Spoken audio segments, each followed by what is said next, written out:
Another week of the Dividend versus Growth, Robinhood versus WeBull Investing Challenge.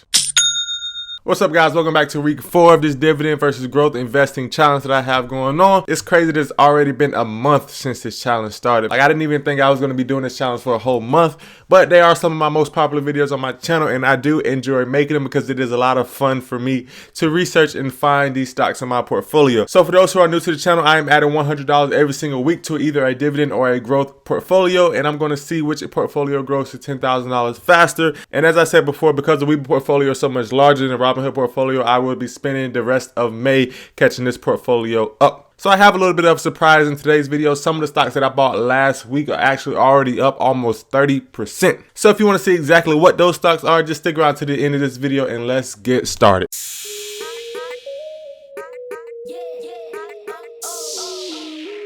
What's up, guys? Welcome back to the Centennial Investor. I am your host, Anthony McLemore. And on this channel, I like to talk about side hustles, investing in real estate, stock market investing, and making money online. In this video, I want to switch up the order a little bit. I usually talk about the stocks I already own first and then go into the stocks I want to buy in today's video. But in today's video, I want to go straight into the stocks that I want to buy.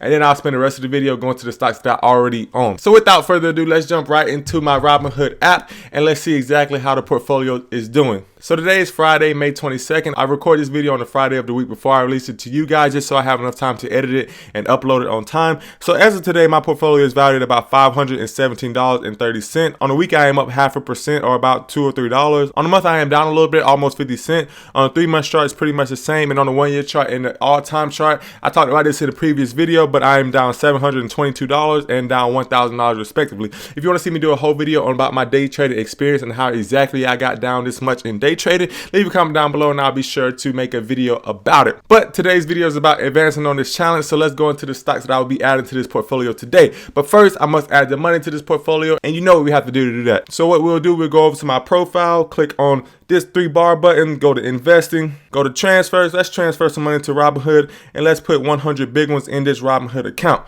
So let's submit that and then click continue, and instant access as always. So now that we have our money, let's see how much buying power we have. We go to investing. We have about $106 of buying power this week, which is perfect for the stocks that we want to buy in today's video. So I actually made a spreadsheet with the help of my boy Kalechi over at Leachy Main on his YouTube channel. I'll put a pop-up of his channel right here, and he helped me make this spreadsheet to track my portfolio. And right now my portfolio is yielding about 4.5%. So for this dividend portfolio, I want to make sure that I buy high quality stocks that are yielding above 4% so I can keep my portfolio yield as high as possible. So I already have a good idea of the stocks that I want to buy in today's video, so let's get right into it. The first stock that I want to buy is some more shares of Walgreens. I only own 1 share of Walgreens today, and right now it's down about 0.5%, but the actual dividend on Walgreens right now is about 4.5%. So Robinhood is pretty accurate in that sense right now. So if we look at Walgreens on the 1-day chart, it's down 0.5%. On the 1-week chart, it's also down 0.5%. On the 1-month chart, it's down 6%. On the 3-month chart, it's down 23%, and on the 1-year chart, it's down 25%. So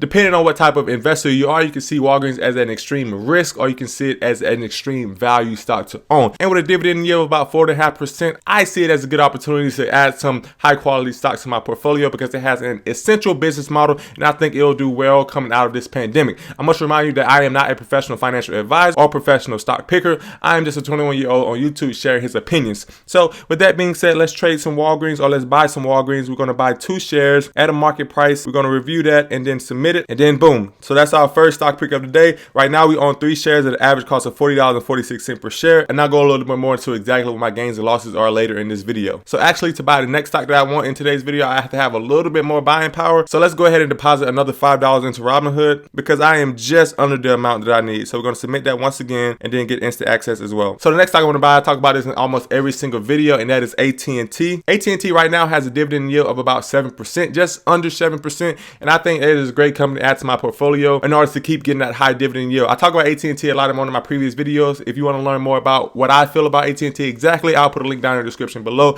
so you can check that out. But for now, let's go into AT&T. We already own 4 shares, and let's just buy 1 more share today. So we're going to review that and we're going to buy it, and our order ended up getting filled at $29.60. So right now we own 5 shares of AT&T at an average cost of $29.73. So the value of our portfolio right now is $622.69. It's crazy that I started this portfolio at $200 and I already built it up to about $600 by adding a little bit of $100 every single week. So with that being said, let's go into exactly what my gains and losses are in this portfolio as of this week. So the first stock that we have in this portfolio is ExxonMobil. I only own one share of ExxonMobil at an average cost of $41.06 per share. And right now I'm up a little bit less than 7% on ExxonMobil. So that was a little bit of a good bet. Now keep in mind that this is a dividend portfolio, so I'm not really focusing more on the gains and losses percentage wise of the market price. I really want to get a high dividend yield on this portfolio. So while some of the stocks that I own in this portfolio may be down, I'm really not too much concerned about it at this point. If they drop drastically, then I will look to make some changes. But for right now, I'm just trying to buy and hold these stocks forever. So the next stock that I own is O Realty. I own 2 shares of O Realty at an average cost of $52.16 per share. And on this position, I'm down a little bit over 0.5%. The next stock I own is AGNC Investment. I only own one share of AGNC Investment at an average cost of $12.33. And on this stock, I'm up a little bit over 4.5%. This leads me to the largest position I have in this portfolio, I think, which is AT&T. I own 5 shares of AT&T with average equity of about $147. And on AT&T, I'm down about 0.5%. But its value in my portfolio is about 24%. I then go into my shares of Coca-Cola.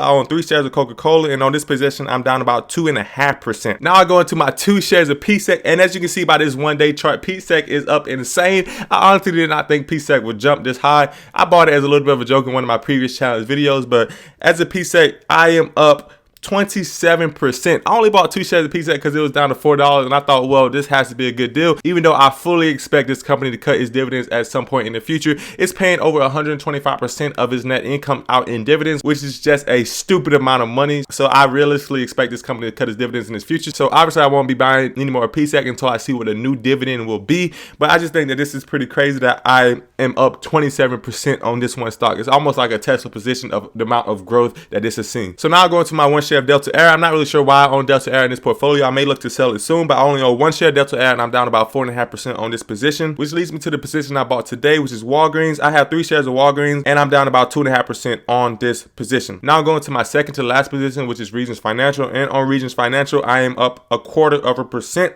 And then I go into my last position in this portfolio, which is Ford. I kind of bought Ford as a little bit of a joke as well. And I guess these jokes are paying off because on Ford, I'm up 8.5%. Now, when I say I buy these stocks as a little bit of a joke, I mean that they are such a good deal that I see that adding them to my portfolio has such growth potential that it just makes sense to me to add them. That gives a little bit of a preview of how I'll be treating my growth portfolio. But as of right now, I'm trying to catch the Robinhood portfolio up to the WeBull portfolio. So you'll be seeing me take a lot of these fun positions in the growth portfolio a lot more than in the WeBull portfolio. But for right now, I'm going to keep these fun stock picks in the Robinhood portfolio because I do see them paying dividends at some point again in the future. So something that I didn't include in my last video was my actual industry averages. And this is one of the first time I looked at this for myself. So as far as my stock picks are concerned, I am 44% in consumer goods, 24% in finance, 12% in tech, media, telecom, 10% in healthcare, 7% in manufacturing and materials, 3% in energy and water, and 0% in hospitality, and 0% in business. So that's a look at my Robinhood portfolio. Right now, it's valued at a little bit over $622. What I want to do now is quickly go into my WeBull portfolios to see what the value is as of today and see how close these portfolios are. This challenge really kick off once each portfolio is about $1,000. So I'm really trying to get each portfolio up to $1,000 so I can start depositing into each portfolio and really make this challenge fair. So going over to WeBull, the value of this portfolio is $965 today. And if you watch some of my recent videos, then you know that the value of this portfolio actually jumped up quite a bit even without me depositing any money. And that is because of the awesome people who have been using my referral link in order to get free stock just for signing up to WeBull. So what I mean by that, if you use my referral link or if you use any referral link in general, you don't have to use my referral link if you don't want to. But if you want to support the channel, use my referral link. You can get up to 2 free stocks for depositing $100 to WeBull. And as of right now, I have gotten 7 free stocks so far, 6 of Levi and 1 share of Snap. And as far as on the day of this portfolio, the portfolio is down $3.42. So once again, thank you guys for coming back to another week of this challenge. I'm really excited to see how it goes in the future. And I'm really trying to be a little bit more educated about my stock picking decisions in my dividend portfolio by only picking strong paying dividend companies that have a solid dividend yield. As this challenge goes on, I'm learning more and more about investing. I started out as a complete beginner. About 90% of my money is in an index fund because I don't have much faith in myself as far as picking stocks. But as I'm starting to learn more, I really am getting more confident, and I may be starting to input a little bit more money into these portfolios. So that's all I have for you in today's videos, guys.